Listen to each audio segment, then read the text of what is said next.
សួស្តីពុកម៉ែបងប្អូនប្រិយមិត្តជាទីគោរពសូមស្វាគមន៍មកកាន់ Channel ឆ្នោតផ្សងសំណាងរបស់ Admin ថ្ងៃនេះ Admin មានលេខតម្រុយល្អៗរបស់ឆ្នោតយួនសម្រាប់យកមកចែកជូនពុកម៉ែបងប្អូននៅថ្ងៃទី17 ខែ 11 ឆ្នាំ 2025 នេះ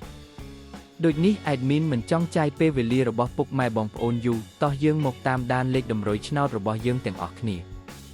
សម្រាប់លេខតម្រុយ2លេខមានលេខ99លេខ78និងចុងក្រោយលេខ44សម្រាប់លេខតម្រុយអូស2លេខមានលេខតម្រុយទី1អូស90និងលេខតម្រុយចុងក្រោយអូស70សម្រាប់លេខតម្រុយ3លេខមាន998គុណនិង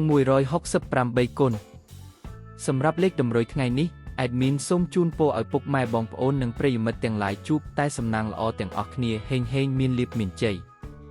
ជាចុងក្រោយសូមកុំភ្លេចជួយចុច Subscribe និង Comment ហើយដាក់សញ្ញារូបកណ្ដឹងដើម្បីជាការផ្ដល់កម្លាំងចិត្តមកកាន់ Admin ជាពិសេសងាយស្រួលតាមដានវីដេអូថ្មីៗនិងលេខតម្រុយល្អៗជាប្រចាំថ្ងៃជាមួយ Admin សូមគោរពលាពុកម៉ែបងប្អូនពី Admin ឆ្នោតផ្សងសំណាងសូមសំណាងល្អទាំងអស់គ្នាសូមអរគុណ